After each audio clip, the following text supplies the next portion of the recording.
Hi guys, it's Rick here. Just a quick one before the podcast starts. Just want to show our respects to the Queen, passing away last week. Our deepest condolences go to the family. She's been our head of state for 70 years. Everything I've known and probably everybody listening to this podcast has known. So we thank her for her service. She's been incredible. And from now on, obviously, long live the King. King Charles III has moved into head of state. Without further ado, let's get to the podcast. Hey guys, welcome back to the Rick Shiels Golf Show podcast, episode 149. I'm your host, Rick Shiels. I'm here with co-host Guy. It's been a busy week. It has. It's been a crazy week. It has. We've got loads and loads of things to talk about. Obviously, some golf got affected this weekend, which we'll come on to. But before we get on to that, should we chat about the event that I think very successfully pulled off last week? We did. It's nice to blow your own trumpet, but we absolutely nailed it. Yeah, so last week we had Range Night, which we alluded to on the last podcast. And Range Night was a celebration of two things. Firstly, you, Rick Shiels, have been on YouTube for not 7 years, not even a good strong 8 years, 9 years I'd shake your hand for, but 10 years, Rick. Yeah, I'm getting old, pal. It was 10 years ago, your first YouTube video, at Trafford Golf Centre, the home of Shielsy. It is. It's been a crazy, crazy ride. I know we alluded to it back in May when it was actually 10 years.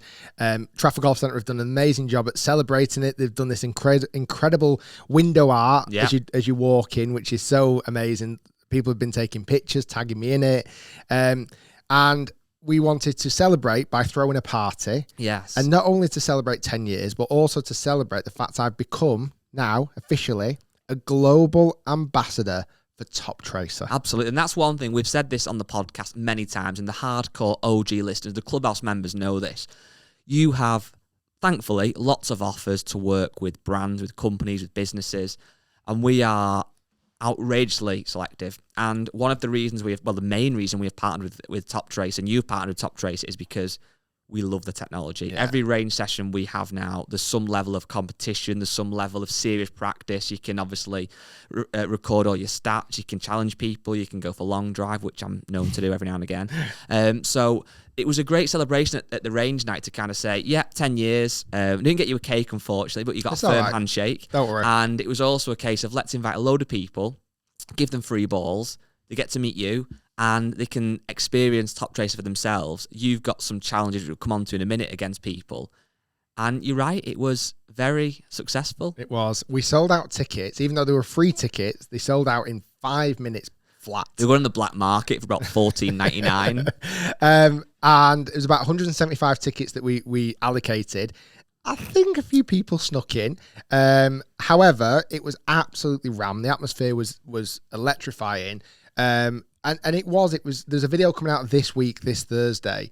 But young, old, new golfers, established golfers, male, females, all different kind of backgrounds, just come into a fun evening where they could whack golf balls and, like I say, win some prizes, get a little bit for selfie or, whatever that may be. I certainly signed some strange items. I think I saw you signing a few things as well. I did. Including, we signed a putter. Yeah. Remember that one? Yeah. I got asked to sign a couple of guys' shirts as they were wearing them. Yeah. Loads of golf balls, gloves, head covers, golf bags. Do you not sign the bra, or was that just me? I think that might have just been you. I think it was just me. I must admit, he was pulling it off very nicely. Oh, hey, nice well. one, Rick. You're on fire.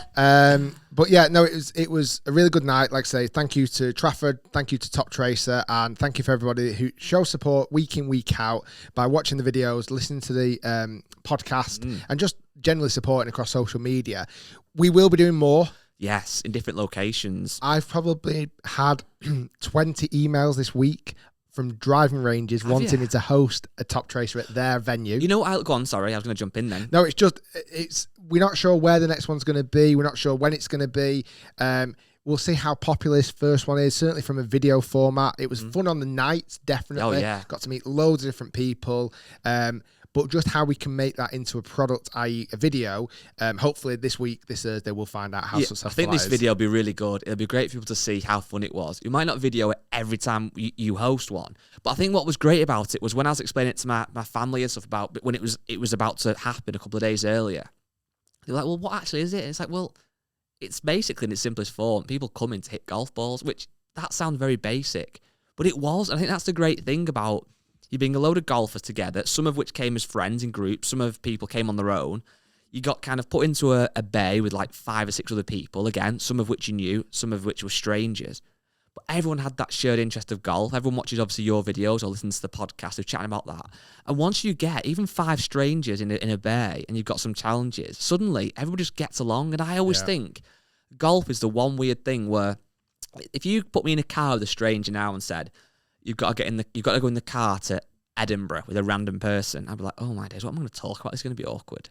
Giving that same person, say you go and play 18 holes together, absolutely fine. Yeah. Do you know what I mean? Or even in that car with someone who's into golf. Yeah. I feel like the topic of golf certainly gets people talking. And like you say, there were people exchanging numbers, talking about having rounds together. And they'd literally met that evening, that night, which was great to see. I definitely think more community events is the future. Absolutely. We saw it with we've done them in the past. Back in 2019, we did a range night back in the day before then COVID hit and stuff.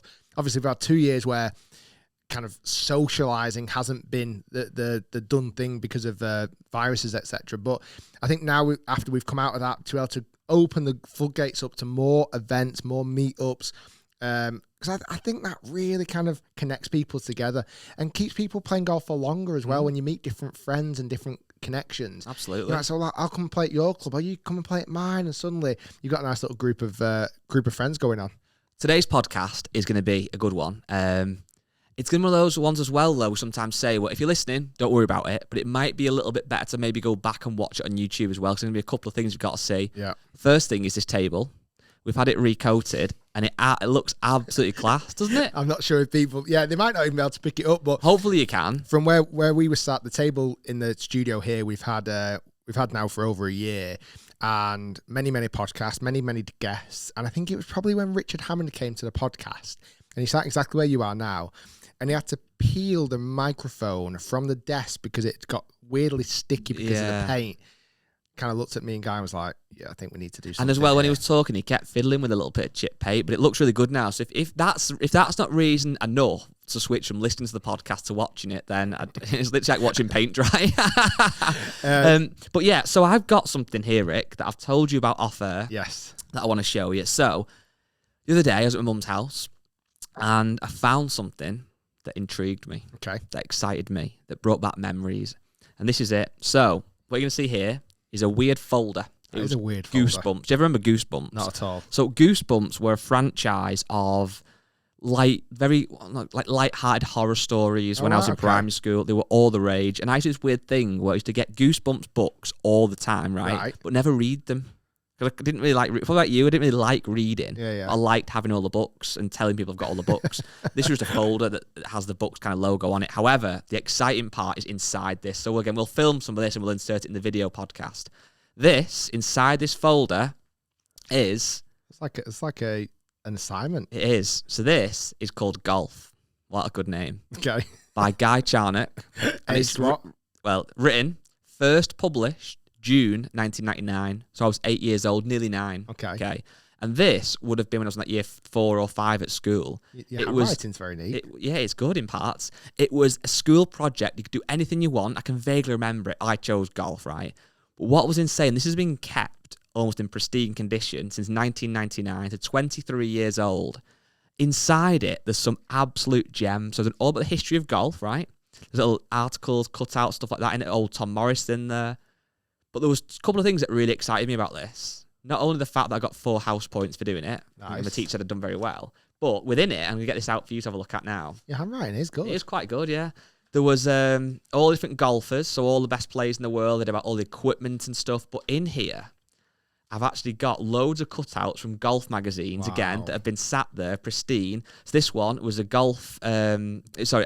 Callaway Golf, the biggest Big Bertha driver. God, I remember that. That was the driver of the day, but here... genuinely seemed it was ginormous. too big. But it's not. Is arguably the best bit. So this is like... Do you ever remember these? They were like little golf... Before the internet was really a big thing. There you go. It's from County Golf, and it's like a golf, like... What's the word? I can't think. Like, not magazine. Brochure? Sales brochure. With all different products in there. Oh, my You've got apparel, God. You've got clubs, you've got clothing.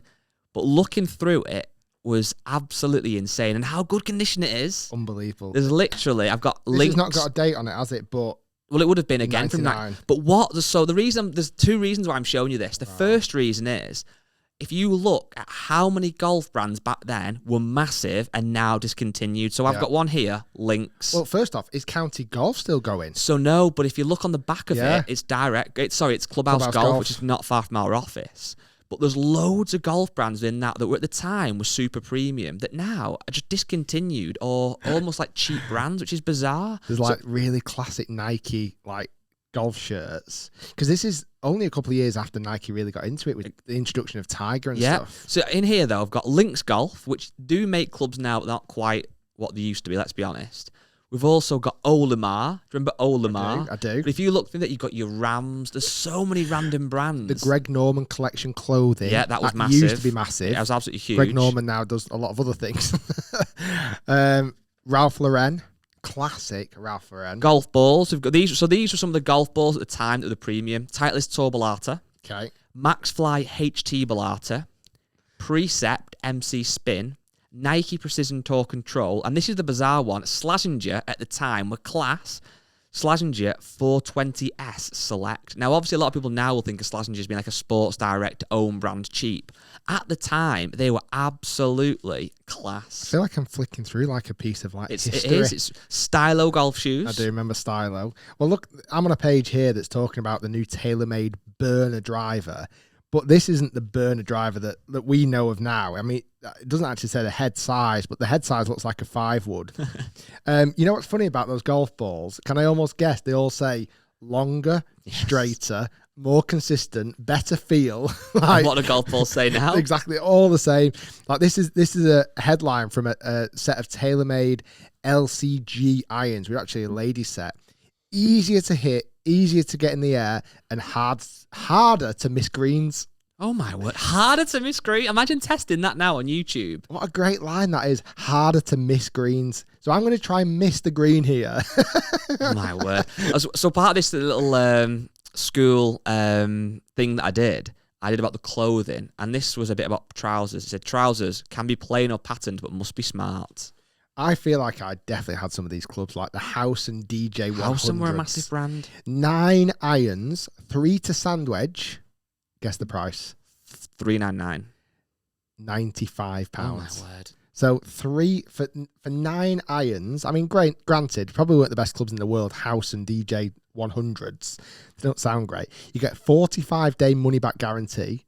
And they were £95. That's insane. As I said, if you listen to this, we will put some of this in the video, so watch it. Also, I've got on here Hippo. Yes. Hippo Beast 98 wood. Okay, because it came out in 98. Now only $59.99. Oh my days. The new supersized head is manufactured from the most advanced 15.5 stainless steel. I mean, it's unbelievable, isn't it? By the way, you get a free Beast graphite head cover with that. But the real reason I brought this in, so my contents of this project was page 1, history of golf. I won't bore people with that. Page 6, famous golfers. Page 29, equipment and clothing. But then it was page 49 that really got me interested. The future of golf. There will be a man called Rick Shiels. Because, so again, I hate to do this, but I'm going to have to link it into LIV, and this is going to make sense.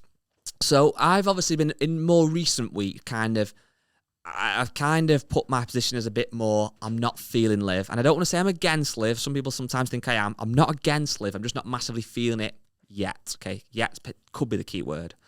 And the reason that I am, at the moment, still pro kind of DP World Tour and pro PGA Tour is the fact that when golfers win, it feels like to them it means more, and to me it means more. Yeah. We're going to come on to BMW shortly, yeah. And obviously Shane Lowry winning, and you could see how much it meant to him. But I watched that event, and seeing whoever's going to win that event, I thought someone's going to win this today, obviously. Someone's going to win the BMW PGA Championship, the marquee event on the European Tour.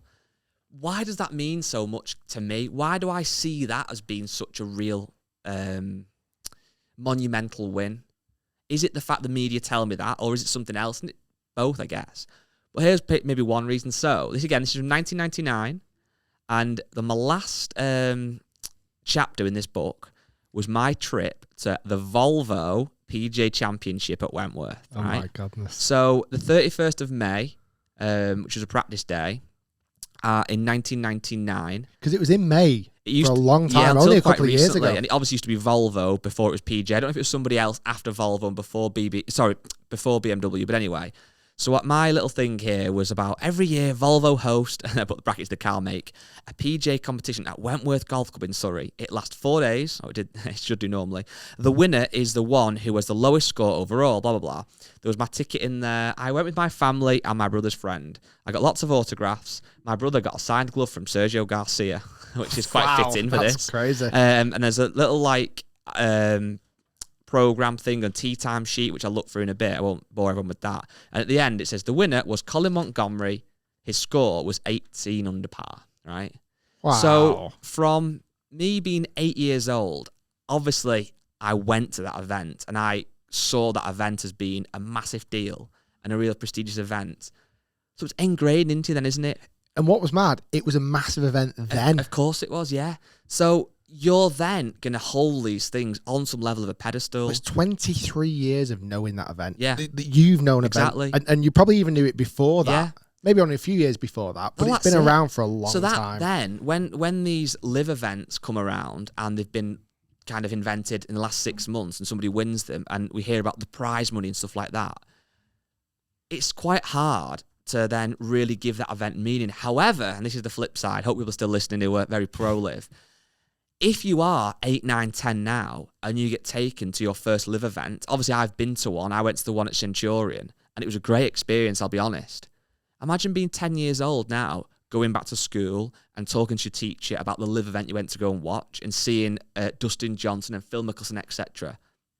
If LIV is still here in 20 years' time, which it may well be, the funding they've got, people then, youngsters and maybe young middle-aged people, will certainly be looking at LIV and putting it on a pedestal as well. Yep. So I guess, I know I'm taking a very long way of explaining this point, but my point is that the reason I don't feel this love yet for LIV is that it takes time. And I think that's something that I need to remember, and maybe more people need to think about, that you're not going to look at a LIV winner already as being, oh my God, they've won a LIV event. But when the PGA was very, very first held, whatever year that would have been, which I'm going to tell you in a minute, would people have felt that then? I don't know. The PGA Championship dates back to 1955. Wow. Now, it's been at a number of different venues. In fact, quite interestingly, it used to get played on links golf courses. Like it's played at Royal Birkdale, it's played at St George's, Hillside have even featured the PGA Championship. But really, when it became kind of a more kind of flagship event, 1984, it started to be played at Wentworth. So like, what's that, 38 years it's been played at one venue. Yeah. That's it. It was the Volvo Championship from the date of 88 all the way to 2004. Then it became the BMW Championship. So it has just been those two? Before that, no, it's been a few other things. Sorry, I meant from since Wentworth. then, yeah. The other thing as well, when you actually look at the list of players that have won the PGA Championship, okay, I'm just going to reel off a few. Seve Ballesteros, Nick Faldo, Bernard Langer, Jose Maria Olazabal, Colin Montgomery, as you mentioned, Ian Woosnam. Colin Montgomery actually won it in 98, 99 and 2000. Same. 3 years on the bounce. You've got guys who, Paul Casey, Luke Donald, Rory McIlroy, Manacero, Chris Wood, and obviously as we get more current, Alex Noren, Francesco Molinari. Like, these are big, big names in the world of golf. Yeah. Not even just European golf, in world golf. And I think, like you say, it brings that level of stature. I've been lucky enough to go in the clubhouse, and I think you've been in Wentworth Clubhouse as well. Do you remember walking down the corridor? Yes. And you've got all of each winner donates a golf club to Wentworth, and you walk down, you've got all these golf clubs in glass cabinets, and it says underneath it, what club, why was it momentous? Why was it important in that event? And it's all of that history. Up until this morning, I didn't know how much Shane Lowry had won. I still don't know. And I didn't care. I'm guessing it's over $1 million. Yeah, 1.3. Yeah. But I honestly didn't care. And I watched it last night. There's a couple of takes I want to go in, definitely dive into this Wentworth. By the way, this is amazing. It's cool, isn't it? This is so... But just a quick one before we come into Wentworth. ISO double straps. Yes, they were massive. Massive. This is so How so good condition cool. is it? Unbelievable. I don't even want to like ruin it at all. So we'll put some. The thing is though, I remember I reading this that's magazine. That's why it's so cool to look back at it. We might put some images on the story of the podcast Instagram. So go and check that out. Rick Shiels Golf Show as well. Head covers on the back. Iron head covers on the back. Some things haven't changed. There's a couple of takes that I want to definitely dive into with the Wentworth. This weekend was obviously should have been scheduled 4 rounds with the passing of the Queen on Thursday. Friday's play respectfully didn't get played, so it ended up being 54 holes. Interestingly, LIV is obviously 54 holes. Just on that though, obviously it was for terrible reason why it was only 54 holes, and everybody understands that. Put that to one side just for a second though. I actually enjoyed it being 54 holes. I was going to say that. Let's say, just for example, I know it was an awful situation, like as Guy said, but let's say that was an actual rain delay. Yeah. Like for that reason. Do I think any less of Shane Lowry winning that event because it's 54 holes? Not a bit. Was the final day any less dramatic because it was 54 holes? Not a tiny bit. For me, personally, as a viewer, I actually found it much more entertaining. 100%. And I found myself being able to consume more of it. Even it's not a shotgun start, it's normal regulation play. I consumed a lot more of it because it wasn't for 4 days solid. I think you're right. And obviously, that's what LIV's doing, 54 holes. And in some way, it's kind of been a pioneer with that. But I actually think there's something to it because you've got the first day. It's the first day. You want to watch it, see how the course is playing, and see how people get on. That's done. You then got the second day. You could call moving day. Yeah, exactly. You could then, if you obviously LIV don't have a cut, but you could then have your cut. Then you got the final day. It feels quite simple, like you got 1, 2, 3. Yeah. I also really, really love, and again, I know Wentworth. I've been lucky enough to play Wentworth. I've seen events there dating back to 1955 not quite, but from 1984 at Wentworth. I know the holes. I know they've been redesigned by Ernie Els actually back in the day, but I know the holes. There was something actually quite special watching the players. Let's say John Rahm when he got clubhouse lead. What a round of golf that was as well. Absolutely ridiculous. I'm sure there was some motivation to deconquer Patrick Reed off the top of that leaderboard. On the last day, I think was Patrick Reed wearing LIV golf gear? I believe so. Imagine if he'd have won the flagship DP World Tour event, getting his picture with the trophy with LIV golf gear on. I think somehow they would have disqualified him. It would have broke the internet. John Rahm obviously wanted to knock him off, and he did. Unbelievable round of golf. Ridiculous. Under that much pressure, I can't comprehend how these guys can do it. No, I don't. I can't comprehend. The other thing that I definitely noticed, the crowds, after watching again, but LIV recently, the crowds at BMW were massive. Massive. Yeah. Like I don't know the capacity numbers, but it was definitely seemed like a much more popular event. I want to come on to an email in a minute about the crowds, which I think will be an interesting talking point. But overall, I love the fact that John Rahm had got in the clubhouse, and then you had guys playing the last 4 or 5 holes, knowing what they had to do. Yeah. I really like that. I really like that a lot. And watching like Shane Lowry, like, is he going to mess it up? Watching Rory McIlroy trying to come back and trying to make birdies and eagles. And you've got John Rahm, who had to sit there, I think, for nearly 3 hours or 2.5 hours waiting to find out if he's going to be in a playoff, whether he's going to win it. Something really good about that. And it gripped me. I was watching it and I was gripped. So again, I don't know what it is. I feel like I'm watching golf in a very different way at the moment. I feel like I'm trying to analyze my viewing experience of watching golf, which I'm not personally enjoying. I just want to watch golf and enjoy it, but I feel like I almost have to have an opinion. I'm almost analyzing the product too much. No, 100%, and I am, and it's very hard to compare because you're always comparing apples to oranges. For example, Wentworth is the flagship event on the PGA Tour. So when we talk, and it's near London, so when we talk about crowds, which you're totally correct, there's going to be big crowds. It's the biggest event. It's got the best players. If you then compare that to, let's just say, the Made in Denmark, what were the crowds like there? And did I watch much? Exactly, really. And that's the thing. So it's very hard to compare LIV. And you don't have to, I think I'm kind of, sometimes I have to have a preference to tell people and have my view, but you can obviously like both. And also, we know full well that there's it's a tough economic time for people out there. LIV is free to air. Not everyone can afford Sky or Now TV or whatever, which, it gets expensive. You've got other things to pay for. LIV, every time it's on, will be free to air on YouTube. Now, a lot of people have smartphones or whatever and can watch that. So that's another thing that's kind of semi-pro live. So there's lots to weigh up, but it's two very different kind of schools. It does feel like, certainly in the social media world, it's quite polarised. People are either Team DP World Tour or whatever, or PGA Tour, or Team Live. But I think it's definitely making it a better product for everybody at the moment. I was surprised. I was monitoring it quite closely how the Live guys would do this week. Some did well. Some did very well. I was also trying to find out what the reaction was like.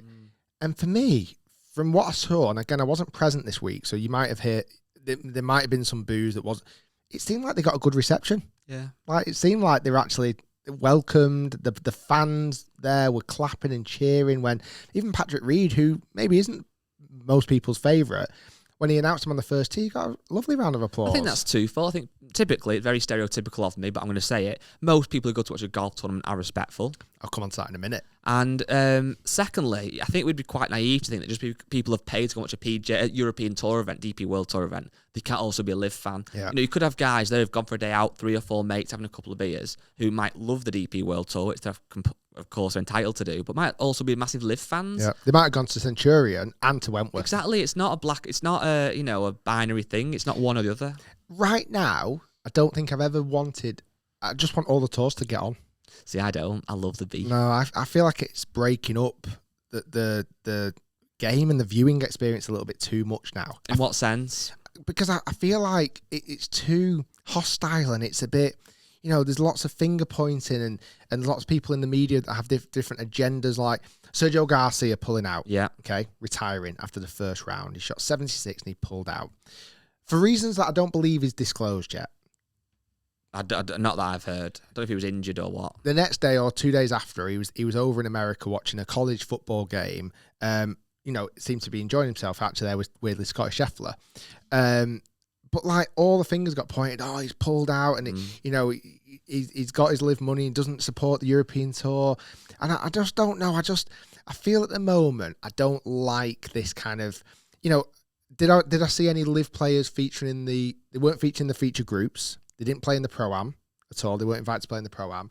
I felt like the coverage didn't show them at all. Social media was almost like those 12 or 13 players didn't even feature in the event.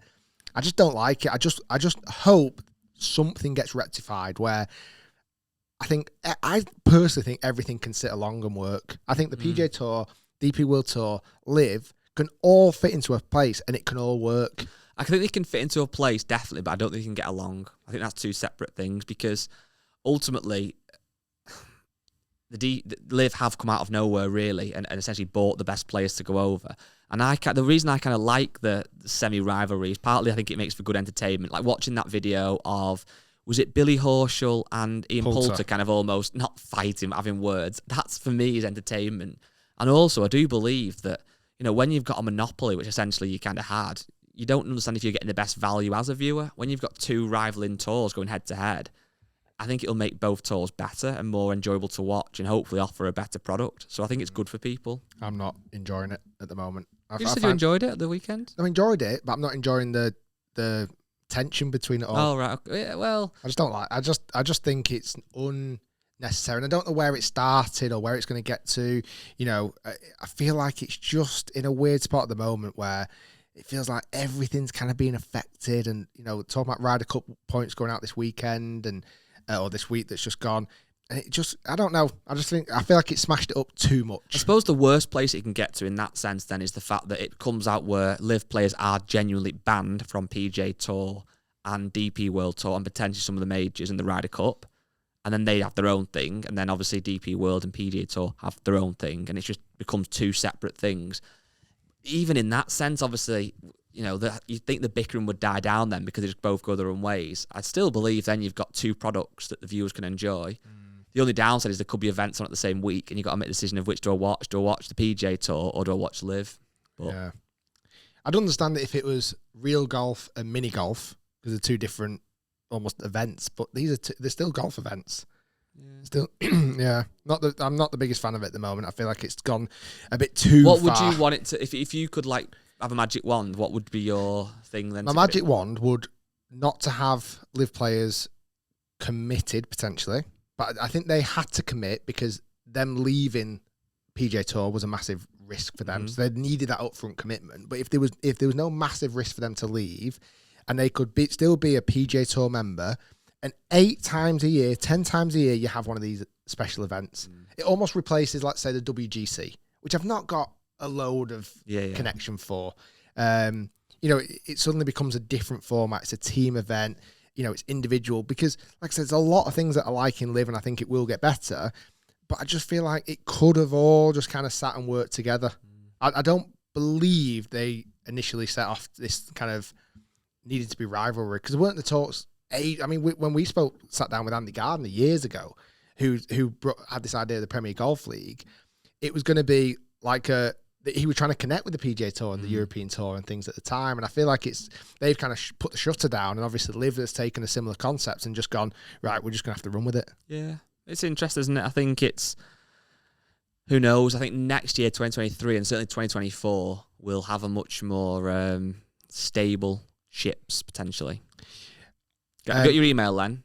So, I won't say who it is, anonymous, but it starts with Chavs at Wentworth. Oh, wow. Okay. Right. Anonymous. Just for anyone in America, can we describe what a chav is? I wonder what an American term for a chav is. Let me just see if there is a thing for that. Chav in America. Obviously, UK listeners will know what a chav is. It's typically someone that is, you think of a young male, typically. What is the American version of a chav? I feel like I might offend someone here by saying this. Not sure that's so. Really? No. Maybe just Google it. Maybe someone that's a bit loud and maybe not someone who you'd expect to see at a golf event.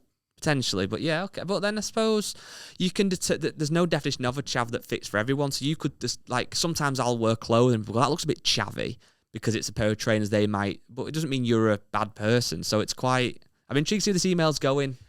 I just got back from Wentworth and just wanted to share my thoughts on the experience, especially my views on this tournament's possible attracting a Happy Gilmore style crowd. Right. Okay. I say possibly it did in some capacity. I first want to point out that I'm not against golf attracting new types of fans. It's definitely moved on from slacks and the old-fashioned, boring stereotype sports, which isn't. However, after spending 10 hours at Wentworth yesterday, surrounded by the most perfect golf setting, the sight, I think it's a bit stereotyping here, the sight of a North Face t-shirt, a man bag, and the scent of blueberry vape wafting through the air, whilst phones are pinging, certainly dampen the atmosphere. I get the vape bit. To elaborate things, the 14th behind the greens is a big bar. A large group of males were chanting songs as if they were at a football match, and when Billy Horschel was walking up the green, bubbles were blown at him. Well, it's a West Ham fan. West Ham supports, apparently. We have to ask yourself, 1, why are grown men walking around with children entertainment toys? 2, this is not what we, proper golf fans, I hate that straight away. Want to see. Have a beer, but let's face it, it's not football. This is golf, which traditionally respects the etiquette, in my opinion, set this sport above others. I am a 31-year-old, 4-handicapper. Sounds like me. Who admittedly does wear his Titleist golf hat backwards, rebel, with his footjoys at golfing events. Therefore, and although I may look a bit like use a swear word here, I believe I'm totally qualified in voicing my opinion that your average golf fan does not want these type of people at these events. Wow, that's a lot to unpack and a lot to digest. I think my views, for what it's worth. Just a quick one. I think this person wants me to agree with him. Yeah, absolutely, of course they do. He's put it's not what we proper golf fans want to see. Everybody has their own opinion, obviously. Of course they do. And that's why, if you're watching this video and you want to comment below, feel free to voice your opinion. We do read most of them. We reply to a lot of them. And I know Rick likes to love heart the good ones as well, as do I. But I think I would say, if you went to, this is quite stereotypical, but a football stadium, there can be sometimes, in small, thankfully in very small numbers, violence and swearing and people drinking. Again, in very small numbers. And unfortunately, the way the media portrays things, and was human. The way we look at those as being much more often than they actually are. Yeah. So, you hear about the football casuals who go for fights and stuff. I don't think I've ever seen that myself personally, but you do hear about it. But again, it's very small numbers. I think, thankfully, whenever I've been to a golf tournament, I've never once seen a fight. That doesn't mean it's never happened, but I've never seen a fight. You do see people having a drink, but I've never seen really that many people absolutely bladdered and causing a scene. But having said that, it's very hard to stereotype people because they've got a North Face t-shirt on and a man bag and a vape. I'm not a huge fan of when someone's vaping all in your face and it stinks, but that's one thing. But you can't have it both ways. You can't want to have an event that's good and that's lively, but then also expect everybody that goes in to be like you and want to wear the tightest cap on and foot shoes. I could say, well, I look at someone's wearing golf shoes. Why are you wearing golf shoes at a golf event, mate? Yeah. You're not on the course yourself. You might say it gives better grip. I don't know. But yeah, it's a very strange. Yeah. What do you think? To be honest, I don't agree with his email. And for a number of reasons. I do think that fans, regardless of how they dress, are welcome to golf events for starters. I think you should be able to wear what you want to a golf event, and most people do. Yeah. Most people wear golf gear because they want to, and that's fine. But I think you should be able to wear what you want. With regards to things like drinking, it's definitely become a lot more popular now at golf events and sporting events in general. Yeah. Like, I've been invited to the cricket loads of times. I don't care one bit about cricket, but I get sold on, but it's going to be a mad, like, boozy event. Huge foam finger. Do you know what I mean? Yeah. And I've actually never been, but I'm like, I could go to that. Yeah. Are these guys potentially maybe not golf fans? Are they being invited by other people and going, oh, come to the golf? And they're going, I don't really want to come to golf. Oh, it's going to be a good day. We can have loads of booze. And maybe, just maybe, they'll go, actually, that was quite good. Yeah. I actually enjoyed that. I'm going to go again next year. I'm going to go again next year. I'm going to start playing. I'm going to start playing. I'm going to start, supporting. I really like that Billy Horschel guy, because when we chanted at him, he smiled and he waved and he threw a golf ball at me or whatever. Like, the chanting, as long as it's done respectfully, I'm okay with. Yeah. Just as long as it's done respectfully. Regards to blowing bubbles, is that a West Ham thing? Yeah. Right. So I haven't got a problem with that one bit at all. What was the other bit? Yeah, I think dress how you want. Yeah. Chant as long as it's respectful. As long as you're not doing it in people's shots. Maybe phones pinging. Maybe there should be a little bit more of a presence on phones on silent. You see now, when you look behind any golfer hitting, there's 10, 15, 20 phones being lifted up recording. So yeah, maybe on silence, I can live with that. But as long as it's not upsetting the players, as long as it's not interfering with play or upsetting the players, or like say someone getting so leery that they're being a nuisance. Like, do you remember at the Open back at Carnoustie in 2018?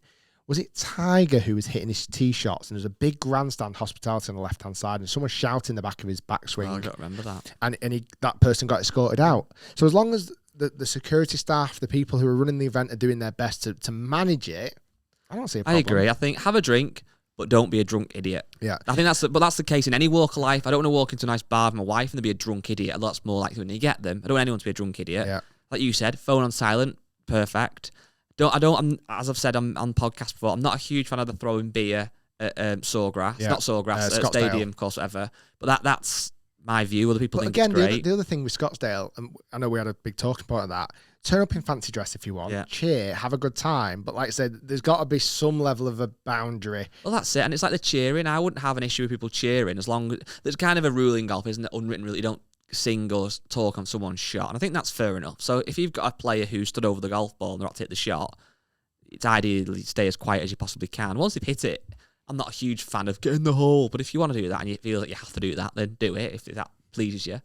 But yeah, I think I'm not keen on that, the way he's addressed that email. I think he's got some points that I agree with, but it sounds like he's quite judgmental of what people were. Yeah, seems like he's had a kind of a bad experience, but because people don't quite suit his Flipping narrative. that to good experiences then. Friday, we have got an absolute banger of Break 75 coming out. Yes. We're not going to give too many spoilers because it's that good. If it's bad, you will get a refund. So I've not played golf up until that point for 3 weeks solid. Yeah. And it could have gone one or two ways. So find out which way it goes, whether it's horrendous or whether it's actually phenomenal. And there were some shots from both of us you do not want to miss. It was a really fun round of golf. The edit's coming together now. I think it's going to show a lot of that. It's going to be one of those ones that hopefully people smile at while they watch it. So that's a big, big video coming on Friday, hopefully. Well, it should be. Let's say it is. So with the Break 75 as well, just a quick reminder that, yeah, we are going to continue them through this week, through the year. We're not going to stop them, but they're probably just not going to be every single week. So see it as a nice Friday treat if we get one out. We'll try and do every week, but it's just sometimes impossible. Yeah, we had somebody kind of tell us off in the Facebook group the other day. I don't know if you saw this. He was obviously a big fan of the videos, which is great, and he was saying that there was no Break 75 on Friday, which there wasn't. It was the one that's getting edited for this Friday. And he was like, well, you do a podcast once a week and you filmed once. That's 3.5 days of doing nothing. I was like, what? He has a point, to be fair. Yeah. But I actually love hearted his comment. Yeah. It's like, obviously the videos take a lot of editing to get them out. But I've got speaking of Facebook group, some great questions from the Facebook group. Rick, you're walking down the street, you see a guy, he says, love the videos, Rick, love the podcast. You say, thank you. He goes, I'm just not sure whether to join the Facebook group or not. What would you say to him? Well, first of all, I've heard about, but where do I find it? Search the Rick Shiels Golf Show podcast in Facebook, and you'll be presented with a group. It's invite only. Is it? No, it's not quite. you press invite or you press accept or whatever, join, and then we vet you. Yeah. We do a background check on you, and if you pass all 17 tests, you actually get in. And so things like, do you wear a Titleist cap backwards? You're out. It's an amber. Do you wear North Face? Maybe get in. Green, you're in. Yeah. So there you go. If you're not a member of the group, that's why you should join it. But we've had some great questions, a mixture of different vibes, and as always, people want to hear your thoughts on it. First one is, and also get your name read out as well, so it's quite good. Barnaby Cook has said, Rick. Barnaby Cook. What is the sexiest thing about golf? First off, what a great name. Yeah, it is. Barnaby Cook. I think the sexiest thing about golf now is to say you're a golfer. Wow, okay. Because I think back in the day, that would have been kind of responded with very different take as it is now. Mm. I think back in the day, I genuinely remember meeting my wife 15 years ago now, and she said, oh, what does he do for a living? She's chatting up in a bar, do you know what I mean? And I said, I'm a golfer. And she was like, oh, what? Now, we'll say it to people, and like when I was on the holiday, I mean, bit of lift talk, and you're chatting to people, I play golf, and they go, what? You golf? Oh my God! Like, and it's such a different response now. Isn't that a bit you slightly missed out there when you said to your wife when you first met, I'm a golfer? Oh really? You good then? Are you on the telly? No. Oh right. Oh yeah. I actually told her I sold Mars bars in a pro shop. It might be that was the. But yeah, you're right. Golf's definitely be getting cooler. I think the section about golf is when you hit, which I did in the video coming up soon. You have to watch it. A wedge shot off the fairway, and you take that perfect divot that's like square, the right length, and you catch the ball flush, and it lands, takes a hop, and just spins. That is the best. Very nice. Simon Day has said, does hitting off range mats damage your clubs? No. I wouldn't say so either. You get that weird green stuff on it occasionally that almost goes like... That's quite hard to scrub off sometimes. And just be careful you don't have a mat that's like got a few stones on it and stuff. That can sometimes scratch the club face. But no, if you've got a nice mat, it shouldn't do any damage at all. Question for you, and I'm going to try and ask you a question within this, and you've got to try and prove me wrong. So Michael Gibbord has said, how do I get more consistent? I work away for 2 weeks, then have a week off where I can play 2 days, and I get no practice at work. Now, my question for you, Rick, is this. I've got some evidence potentially to back this up. Do we ever actually get more consistent at golf? And the reason I ask you that, we might get better and our ability to score lower. Minwoo Lee at Wentworth shot 76, 62, 70. It's crazy, isn't it? Minwoo Lee is good enough right now to shoot a 10 under par around Wentworth. The day before, he shot 4 over. It's mental. That's a 14-shot swing of one of the top 100 golfers in the world. How do we get more consistent? Is it actually a thing? It's a great point. I think your worst shots just get better. Yeah. Like everyone's worst shots probably just get a little bit better as you improve, but consistency is one of the hardest things in the world to do. It really is. Like you can see it at a driving range. Like even if you had 10 balls lined up and everything's the same, everything, nothing changes whatsoever, to hit those 10 shots, even close to looking like each other, it's very, very difficult, because the complexity of moving a golf club around your body at high speeds to hit a ball, which is stationary, by the way, obviously, but to hit that with any level of consistency is so outrageously difficult. I mean, there obviously are some golfers, everyone I've won at the club, that guy who's off 5, who always seems to shoot around 6 over or whatever, like something like that. But actually, this is a strange point.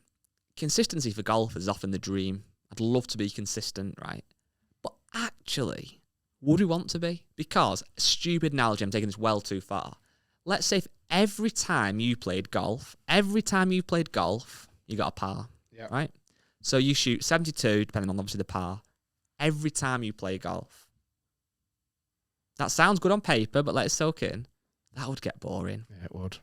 Everybody loves, like, again, without giving too much away, I made a par on the first hole at break 75. Second hole, where I shanked it from nowhere. Then it was the first one. A good tee shot. Correct. Then shanked one from just a ridiculous shank, almost out of bounds, found it, chipped it to 8 foot, rolled in this big par putt. The feeling from that was, like, brilliant. But you wouldn't get that necessarily if you were always fairway, green, 2 putt. If someone said you can make par on every single hole, okay, but every par's gonna be different. Like, as in, that like, would be. Do you know what I mean? Somehow you're gonna make par on every hole, but it doesn't mean you're gonna hit fairway, green, 2 putt. But yeah, but what would you tell? Again, forgetting about videos and stuff now. What would you tell your friend? What would you more likely to ring your friend about when you got in the car after golf? The fact that you went around with 18 pars, or if you went 9 bogeys and then 9 birdies? Yeah, you would. So I think, although we all aim for consistency, and I definitely would love to be more consistent, actually, I think that's just golf. That some days you go out and nothing goes right, and that's frustrating. Other days, whatever, it just clicks, and that's what keeps it fun. If it was always level, you probably wouldn't really be that bothered. No. But anyway. Yeah, you need those ups and downs. So, I've got another good one. Ready? Yeah. Max Thomas has said, our golf club has changed the colours of all the tees to prompt people into using the correct tees for their game and taking the stigma out of the ladies' tee. In addition to this, do you think more clubs should create more tees forward and back to get more people involved? Yeah, quite simply. Yeah. I do. I think people will still always call them ladies' tees at the front, but I don't think they have to be. They can be called front tees, middle tees, back tees, tournament tees, whatever. And then I remember in America, this was years and years and years ago, I played at Trump National in LA. Yeah. Unbelievable golf course. And I got to the pro shop and the guy said, what tees would you like to play off today? And I said, sorry, they didn't ask me what tees I want to play off. I said, what tee should I play off? And they said, well, what's your handicap? And how far do you carry the ball with your driver? And I told them, and they suggested, well, with that qualifies you to play off the black tees. Yeah. If you choose to. If you want to play off the black tees, your handicap and the fact you can hit it X amount of distance with your driver, you can play. You don't have to, but that qualifies you. Yeah. If I would have gone and said my handicap's 20 and I can carry the golf ball 180 yards, they might go, well, for you to get the best benefit out of this golf course, we recommend you play off the green tees. Yeah. Doesn't matter what the green tees are, where they are, but that's... I think there's definitely something about the carry, because you're right, we've been to golf courses off the back tees where unless you're hitting it 220, you can't carry a pond. Yeah. The only thing I'd say now with handicap is that because of the world handicap system, you can have a handicap per tee. So if you're off 20, but you were fancy going off the black tees for a change, your handicap might become 30. So actually, in theory, you could still do it. But yeah, you're right. You want to play off the tee that gives you the most fun, less chance of losing golf balls, whatever. But I think it's something that's right. I think, and also, I think about it, if you're paying to be a member of a golf course, that's obviously great, and, it's fun, and you get different types of conditions and different winds, but ultimately you're playing the same golf course possibly 3 times a week. It obviously is so much more fun if you go, today I'm just going to go off the forward tees, I'm going to bomb drive off the forward tees and just try and shoot some mad score. Equally, the next day you might go, I'm going off the back tees today. I think you'd have a better game, because you'd be hitting shots in from different places. That would ultimately work your game in more different areas. You'd probably become a better rounded player.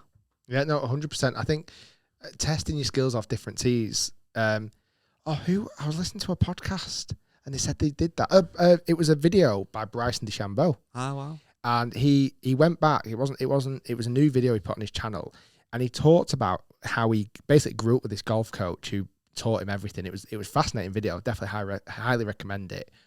And I remember him saying at that point, there was a point in time when he got really frustrated and he didn't know how to score low. Like he couldn't go around and shoot 5-6 under. So his coach recommended him to play off the forward tees. This is Bryson when he was younger. And he learned how to make lots of birdies. He shot like 58s and 59s off the forward tees. And then he developed those skills and just worked on his distance. You know what? That makes sense because so much of golf we know is mental. And there's this weird thing about being under par. And I do it myself. If I go par birdie, all of a sudden I'm under par. It's like, oh my God, I'm under par. And then obviously blow up. If you went off a much more easy tee and you get used to being 1 under par, 2 under par, and that stigma starts to not be as much of a thing, then when you are on the real tees in a competition, you're going to be more likely prepared for it. That's clever. Last one I've got from Facebook then, from Alan Howard. Hi. Thinking of spending £300 on second-hand irons. I've never been fitted before. Should I pay for a fitting to get my spec or just take a chance? So he's got 300 quid. He might go to our friends at Golf Bidder or whatever. He's saying, should I go to my local driving range or wherever, pay maybe 50 quid for a fitting, then tell me you need half an inch longer, one the grip right, and then use that information to go and buy some, or just buy some anyway? If you can do it that way, great. If you can go to a fitting and just pay for a fitting and they give him almost a prescription of what he needs, I would highly recommend that, because he might not be able to have 50 quid to spend on extra on clubs, but if he's got the right spec, it's going to be better than the clubs he buys. Do you know what I mean? So if you can, not a lot of places do it, because I think if you went with a £300 budget and went to a golf shop for a fitting, suddenly the ones that suited him the best might be the £600 golf clubs. Yeah. And suddenly he's in a bit of a predicament. So if you can find a place that can literally prescribe you with your measurements, and you need extra inch longer, you need upright, you need thicker grips, brilliant. Yeah. Thank you very much, Mr. Fitter. There's your money. I'm going to take that information and buy online. I don't see a problem with that at all. Yeah, I think as well, what I don't know from Alan's comment there is how like new he is into the game. So I mean, fitting has it's worthwhile, I guess, at all levels. But if you're, and this is very stereotypical again, but if you're 5'10", average height, well, obviously, average build, and it's your first ever set of golf clubs, standard might well be worth it. However, if you were 6'5" with dead short arms and massive huge hands and stuff like that, and equally, again, Alan could be a scratch golfer. Just because he wants to spend £300, he might love his golf, but not might want to spend that much on his clubs. It's hard to know all those different things. But yeah, ultimately, the dream would be go to a fitter, get fitted, and then buy them ones that suit you. Yeah, 100%. I'm just flicking through some of the questions as well. Would Rick, because this is James Holder, would you and Rick rather have fingers for toes or toes for fingers? I'd rather have fingers for toes. Yeah, because people don't see my feet very often. Yeah. Unless you pay for that. And then you can like pick stuff up. Yeah, that'd be quite good. You could be writing and you could be typing and you could be doing all sorts. Yeah, I think I'd actually quite like that. I just think on the other side, there's no benefit of having toes for fingers. What's the benefit? Yeah, there's not. People see them. You can't really use them as much. Anyway. Just a quick one then before we wrap it up. Again, this is one that if you have listened to this, thank you so much for listening. We would love you to rate us on Apple, ideally 5 stars if you think we're worthwhile of that. I would say we're probably worth 4.5, but round up to 5. Yeah, do you agree with that? Why not? 90%. And if you're watching the podcast, thanks for watching. If you've listened and there's some bits about this amazing project and the new clean table, it's definitely worth watching. I'd maybe watch it or skip through. Have a little skip. Quick one as well. I want to give a little shout out to our good friends from America, Good, yes, who have now reached 1 million YouTube subscribers. Only the second golf channel in history to do it. Wow. 1 million is a huge accolade. And I remember when you hit 1 million, we were obviously also ecstatic. You get the gold plaque. I think I'm still hungover from that, to be honest with you. I think that's the only downside with 1 million is it's such a good number to hit. But I think unless you get to like 10, it still feels like, do you get what I mean? It's like 1 million's just so good. That million's so good. It's great. But. So well done, guys. You definitely deserve it. Your videos are amazing. And obviously we've done loads of collaborations. If you've couple more videos left to come out, the good collaborations. In fact, quickly, that's the big one on Wednesday. You and Garrett, you and GM Golf go head to head around the best 9 holes at JCB. Versus Garrett Clark. Can Rick redeem himself? I think. At the moment, I have won 1 match, drawn 1 match, lost 3 matches, and I'm playing against Garrett Clark. who is no easy test. He's a good golfer. So that's to come that on Wednesday. comes out on So tomorrow, when you Wednesday. listen to this, or watching this tomorrow. This week, there's going to be probably 3 videos back to back. Wednesday, Thursday, Friday. Strap yourself in. It's going to be a good one. There's a mixture of content, and I think you're going to really enjoy it. Guys, thanks for listening. Thanks for watching. We shall see you next week. Peace.